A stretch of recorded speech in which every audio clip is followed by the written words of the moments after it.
Riteworks Productions presents Voices of Transformation, a lyrical journey into the poetry of spirit, the rhythm of resistance, and the soulful rhyme of Blackness. Join us for poetry, rhythm, and rhyme. Greetings. My name is Subject Matter. My name is my mission, and my mission is my name. I use that name so to be sure that whatever I write, it means something. It's not just words being spit out into the atmosphere. I was born in Jersey City. I grew up in Charlotte, North Carolina, but I spent the majority of my life in Long Beach, California. And I have friends in all those places. That's why, and relatives in all those places. That's why I had to be sure that I didn't leave any one of those places out, because they would have let me know. I was influenced, always been writing my entire life, as far back as I can remember, but my initial influences were people like Smokey Robinson and Stevie Wonder and Marvin Gaye and McClellan and Whitehead and people like that, because I listened to the music and I enjoyed writing, and I tried to mimic them, and I started writing my own pieces at one time. And I was in the military and the Navy, and I would gather up my notes, and one day a friend of mine gathered my notes and put them in a book for me and gave it to me for my birthday. So I guess, wow. And they gave me a little respect for my words, and they didn't know that I wrote poetry. But at that time, it wasn't really poetry, but I guess you could say poetry is everything, but it was song lyrics. And I began this by writing, like most young men who do poetry, you begin by writing letters to poems to a young lady and hoping that they are impressed by it. So basically that's what I did. But as I moved to, when I came to Long Beach, where I've been here since like the mid 80s, on and off, I learned more about the art of poetry. That's where I became aware of workshops and spoken word and things of that nature. I studied at Long Beach City College and Cal State Long Beach. I've gone to the Watts. I was a graduate of the Watts Writers Workshop. So I just became engulfed in poetry, and I just love poetry. I don't know how I would be able to exist without my poetry. I live and I breathe poetry. I listen to poetry. People like Amir Baraka and Gil Scott-Heron sort of gave me an inspiration to say, oh, I can be a poet. Though I don't look like Shakespeare, I can still be a poet. So I performed on many stages, from California to New York to North Carolina and things of that nature. So I'm happy that it seems like I've gotten a good, response from my poetry, and I'm going to keep on doing it. And that's just, if people ask me, why do you do poetry? And I think I have to say I do poetry to live. Poetry to me is like breathing. It's like eating. It's like living. When I wake up in the morning, I have poems on my mind. When I go up to sleep at night, I have poems on my mind. Throughout the day, I'm inspired by certain things that put poetry in my mind. So poetry is just like blood circulating through my body. So, that's why, one of the reasons why I call myself Subject Matter, because I want to write something that's significant one day. Thank you for your time. My name is my mission. My mission is my name, Subject Matter.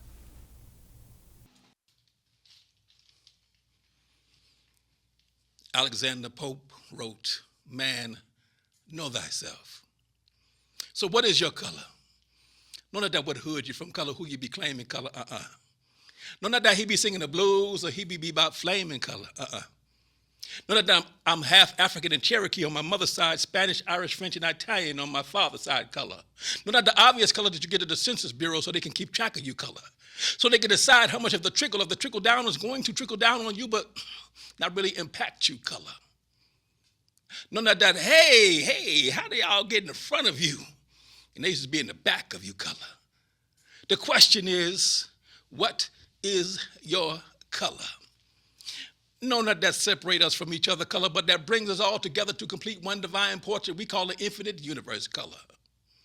No, not that I hate that color for what it's done to my color and every other color throughout time color. Knowing that an eye for an eye that leaves two colors just standing there blind color. Knowing I need that color juxtaposed for my color to pop and so vibrantly shine color. Knowing they got God in their color, just like I got God in mine color. The question is, what is your color? Does your color sing? Does your color write? Does your color paint? Does your color have visions of magnificent monuments not yet seen by anyone outside of your mind? Does your color teach? Does your color lead? Does your color heal? Is your color responsible for inspiring other colors? Do you nurture your color? Do you boldly and proudly pronounce your color? No, not with just words, but with actions. Imagine a one great omnipotent God has a vision of the most magnificent portrait, that of which the likes of Renoir, Picasso, Jean-Michel Basquiat could not begin to imagine in 1,000 eternities of all your dreams combined. He's so overwhelmed by revelation and inspiration and anticipation. He goes to the canvas and begins to paint. As he raises his mighty arms, all the angels and saints begin to jump up and down in anticipation of you and your color, with every meticulous placement of each individual hue, with every stroke of his magnificent brush. The stars begin to tremble and the heavens scream out, yes, oh yes, in anticipation of you and your color. And as he dips his brush into the color that's supposed to be you and approaches the canvas, there's a hush. He touches the canvas, but you're not there. The magnificent portrait is incomplete. There's a universal sigh of disappointment. So every morning when I wake up, I wash the sleep from my eyes. When I look in the mirror and ask myself, what is your color?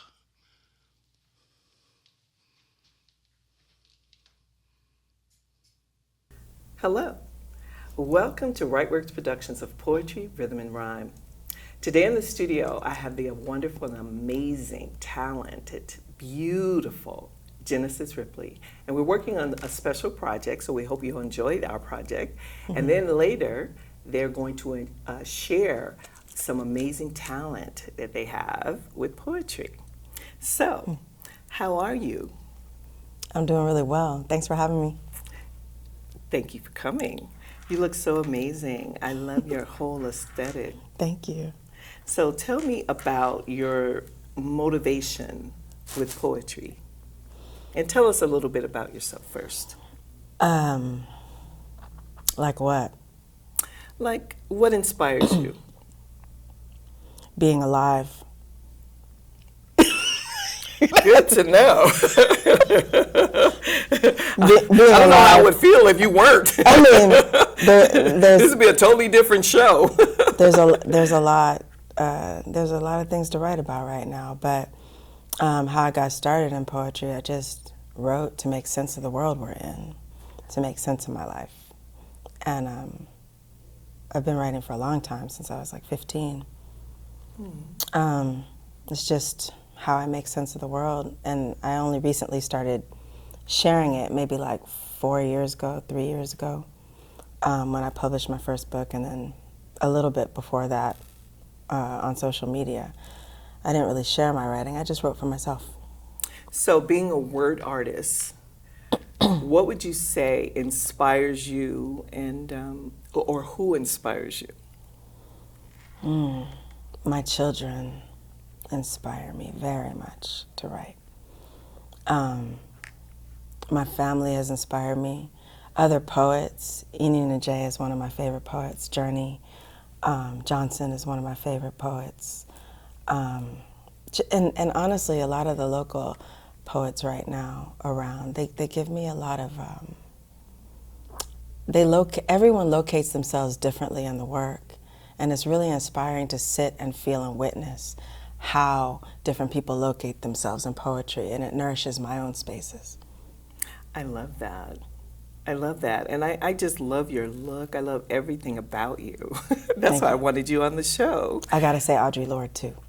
Oh, very good. That's true. That's true. Yeah, I'm familiar with that. Audre Lorde lives in my work. Yes, lovely. So you're going to share later some of your work. Oh, I love that.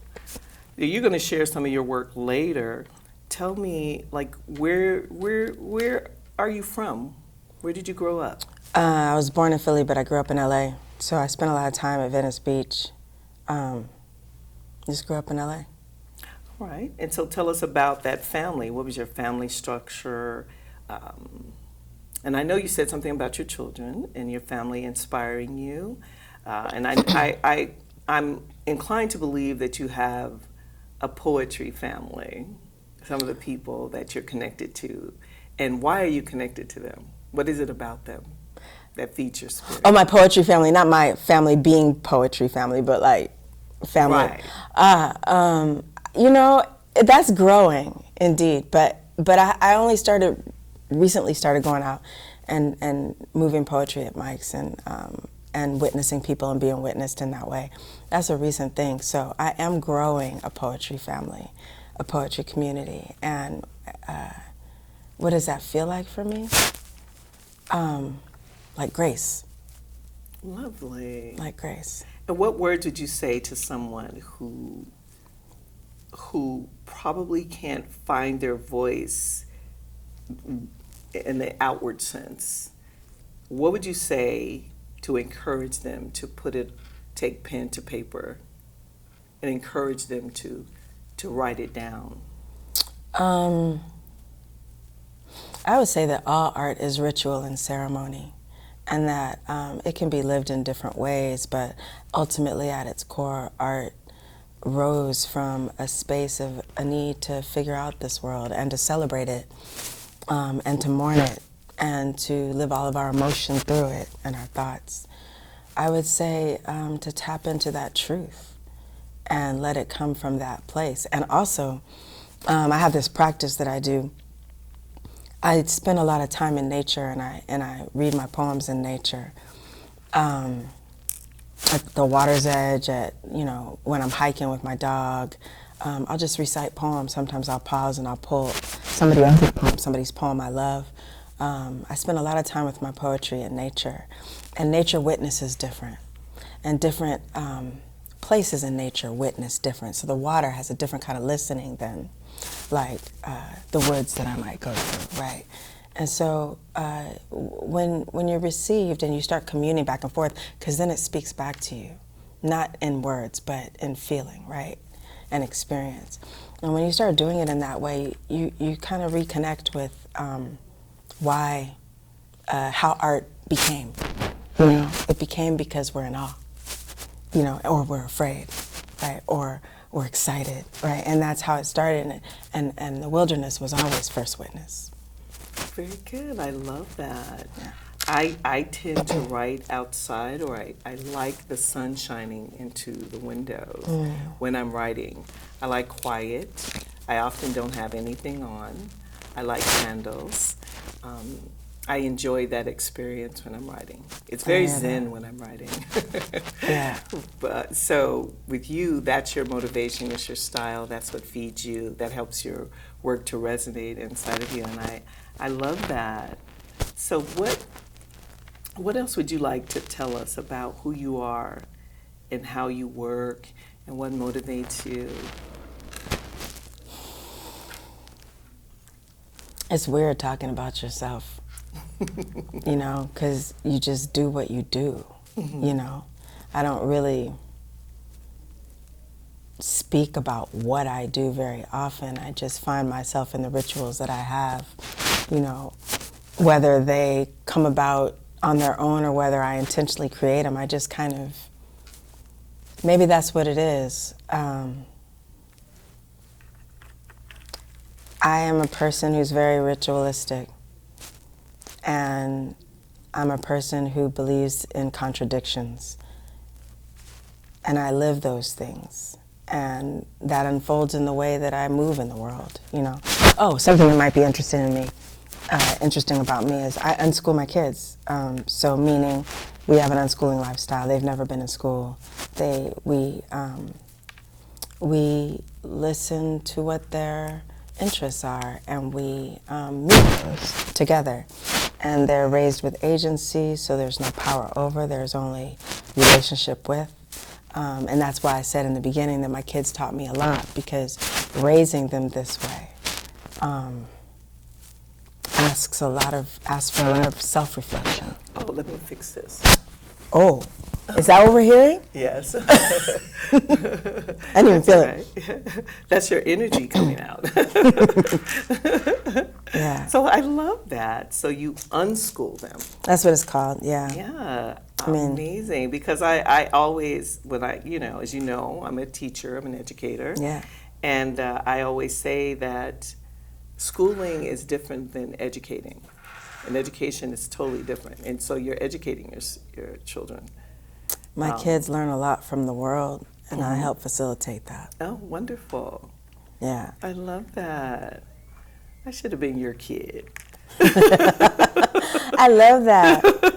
That would have been a beautiful experience. Thank you. That's beautiful. I would have wanted to be my kid. Yeah. We got to ask my kids, though. Hey, do y'all like being my kid? This is who I'm making it for, too. I'm making this one for my youngest. Not quite done yet. We'll see what happens. Yeah, I do that with my daughter, and I love what she does. She does mommy school with her children in the summer, and she makes a syllabus and everything. That's cute. And they start a certain time, and every Wednesday they go catch a movie, and so I love it. And I say that, wow. I said, you're so wonderful. She said, I live by example, and you were a great example. I was like, thank you, sweetie. Oh, that's beautiful. Well, my baby kind of likes me. That's beautiful. All right, so this has been such a wonderful, thank you for coming in. Thanks for having me. And now we're going to hear some wonderful work by Genesis Ripley. I hope that you enjoy it. Me too. So stay tuned.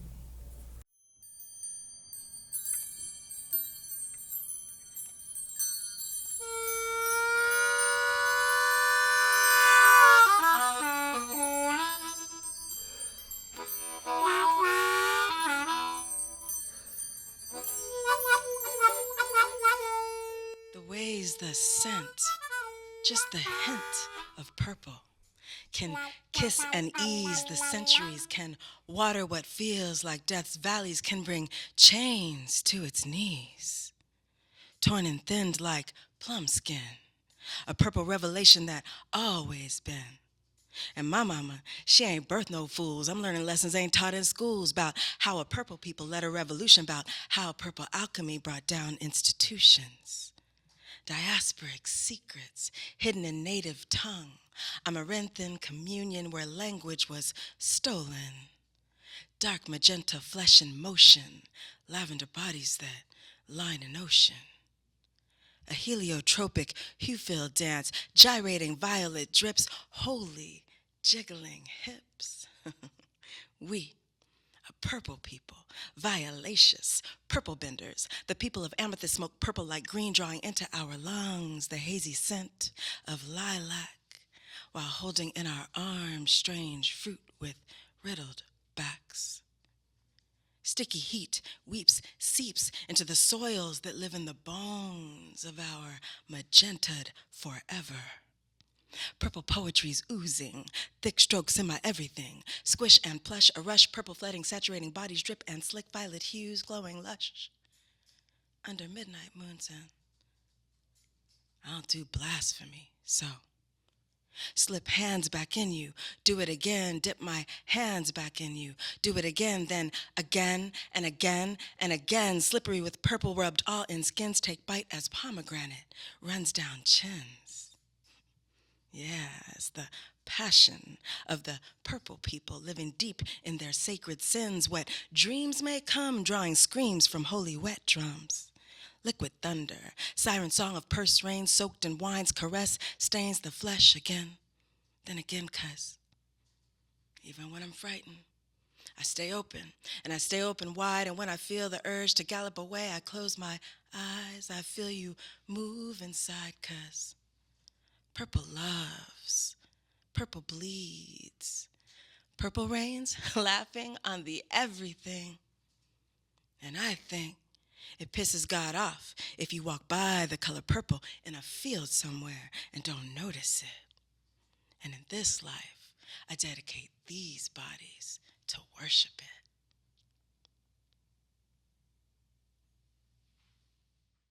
All right, everybody. Soul Brother number 7 here, Kwamel, coming at you. I am a poet, published poet, performance poet, social commentator, a humorist, and above all, a builder. You know, born and raised in Los Angeles, Guardian to be exact, and I've watched many evolutions of this city, you know, from the crack 80s, Night Stalker, you know, the 90s, and the beautiful hip hop scene that we've had forever, coming out of K-Day, Good Life, Project Blow, going to Gardena High, Rockin' the Talent Show, just seeing so many evolutions and the way we've been able to, you know, come present what we present. This is a very competitive, creative city.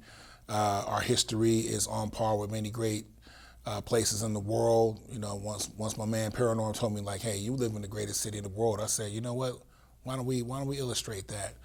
A good bit of what I talk about is, you know, the history of this town, and making the connections with world events, making the connections with general history, making the connection with the people, and giving us all stakes in this. You know, we're all stakeholders. We're all people of power. You know, me being 5%, you know, we teach that man is the highest power, highest form of intelligence in the known universe.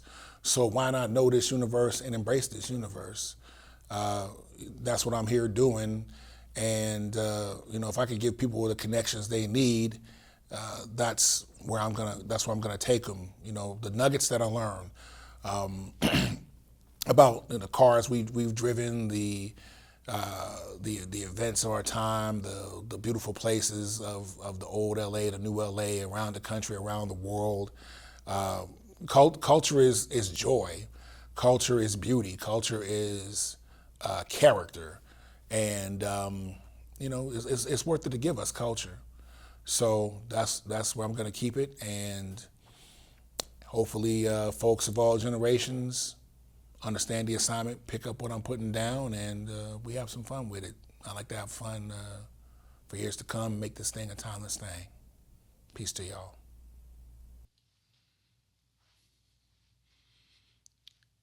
Everyone pardon me for going on offense so extensively. These days, it's like a game of Risk not played on cardboard, but a soft war so hardcore in this devil's uncivilization, in this devil's savage nation, in this swinging party of mind raping, violation. God love how instead of reparations, we get mass molestation. Violation. Bunch of wannabe supreme scam bags, being a fraud, waste, and abuse, offering up buck breaking in the name of government efficiency.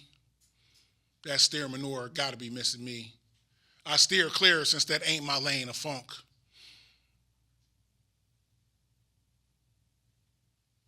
Oppressor wants to roll over punked.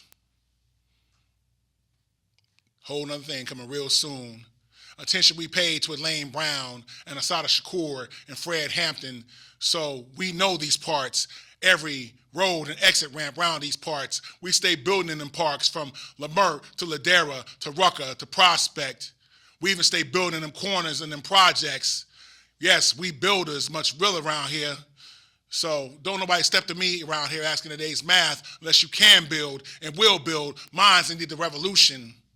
You see, the arcades closed down decades ago, right after Philly tried to close down, move. So you see, this ain't no game. Stop. I said earlier, that ain't my lane of funk. So you got to stop with the slop. Even with a noise permit, you ain't rocking them bops with them talking points like lip syncing on Soul Train on the top of the pops. You see, we got too much soul to eat the wrong, unalive, unseasoned, artificial food. That might have played with Prop 22 or last president's, governor's, or mayor's race, yet if I can help it, definitely ain't gonna play in our face. Because no matter how many race soldiers or political thugs the machine vends to end our family and friends again and again and again, we still here.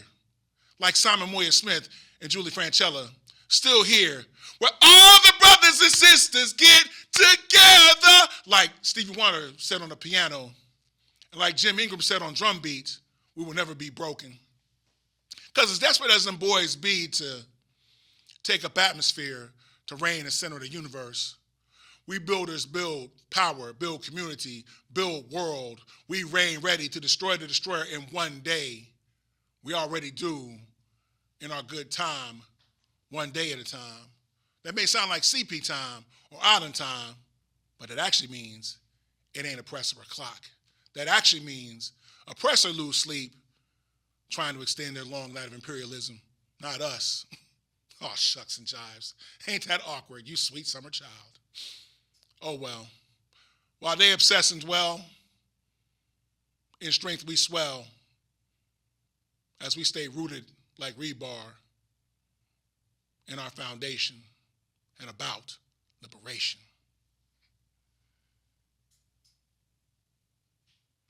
My name is Patricia Ann Rice. I am a certified domestic violence counselor and sexual assault counselor. I also facilitate groups of men and women that are incarcerated, in jail, and in prison, and I also aid in their aftercare. That's my passion. That's what I believe I was called to do, and I love doing it. And I'm also a playwright, and I'm also a published author. I write poetry, and the title of my book is I Can't Stop These Living Waters. And it's available on Amazon and World Stage Press.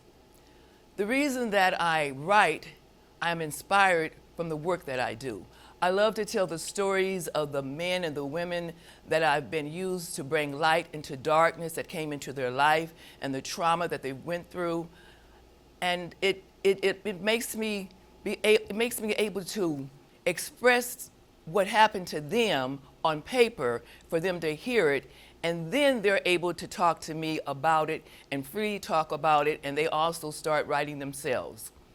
And I like to share one of the stories in my book. And this story comes from one of the situations that I had with a woman that was in domestic violence. And I saw her from across the street as I was standing at the door of the facility. And she came out of her car. It was a 2003 old Chevy. And she had 3 large trash bags in her hands. And I believe that carried the clothing for her and her children. There were 3 little boys that were attached to the hem of her skirt, ages 3, 5, and 7. And the name of this piece is called The Woman with the Incomprehensible Slur.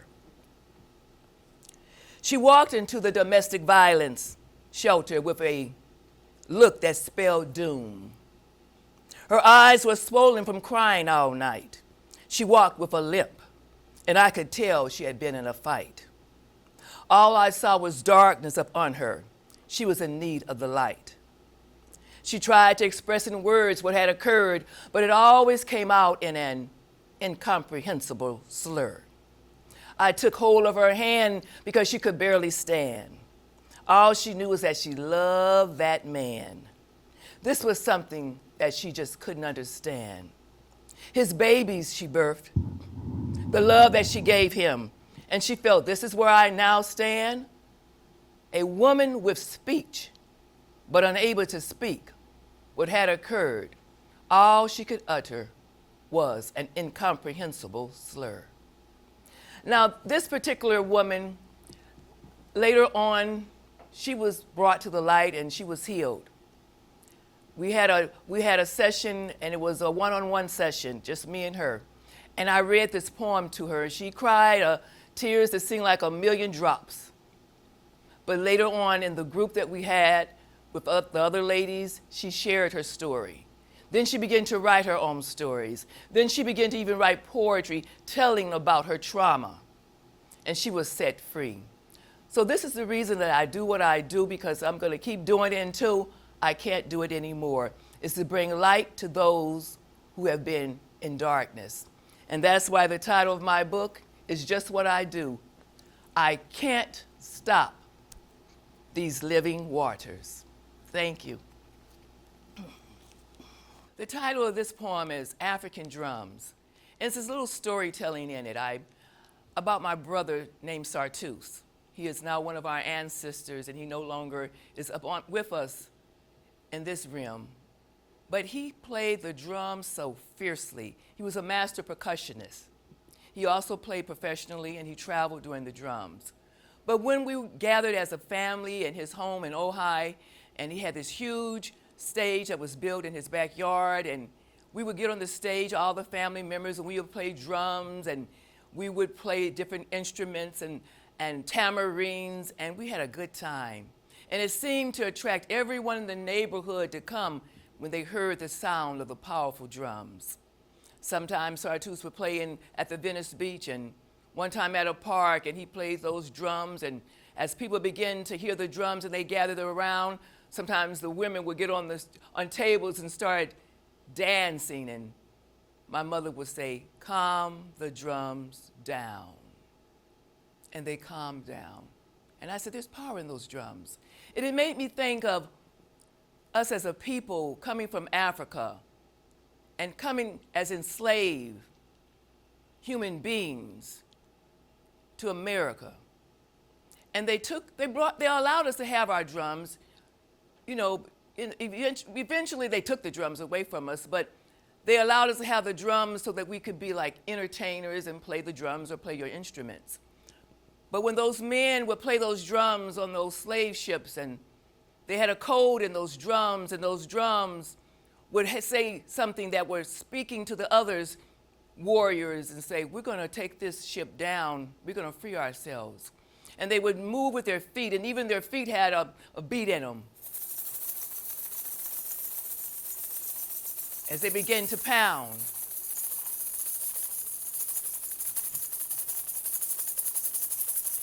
And eventually, those slavers, they said, no, we're going to have to take those drums away from them.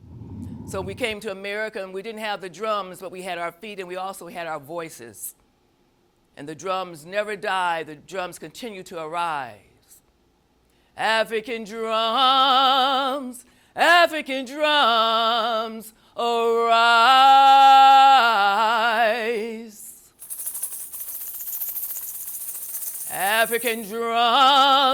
African drums begin to pound.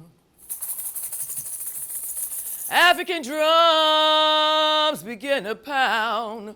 Oh, come up from the ground, and oh, to the power of the African drums. African drums, African drums, arise. African drums, lift your sound to the Most High. African drums begin to pound. Oh, come up from the ground. Oh, to the power of the African drums.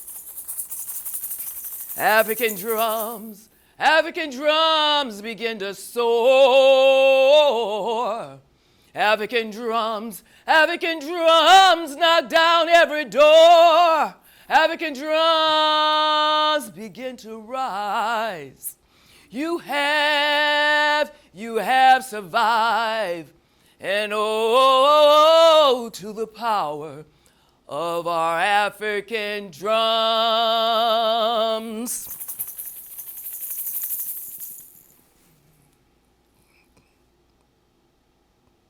Greetings. My name is Harold Shuja Baker.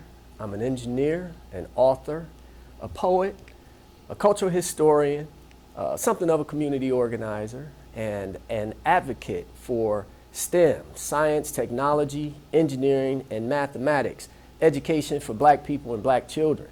Not only STEM though, science, technology, engineering, and math, but also manufacturing to go along with that. I'm happy to participate in this project, have the opportunity to share some of my poetry.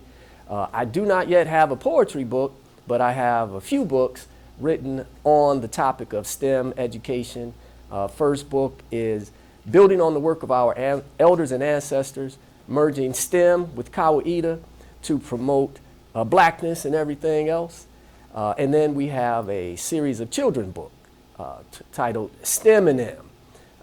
And you could go to stemandm.com to find out info on that. But that's about promoting, encouraging black children to become the STEM innovators of today and tomorrow, building on our great legacy as black people, as STEM innovators, beginning in the Nile Valley and all of those great things. So it's a privilege to be able to participate in this project, to promote the arts, to promote writing, to promote poetry, and all of those other wonderful things. It's so important to do that. Writing is the way that we transmit knowledge, of course.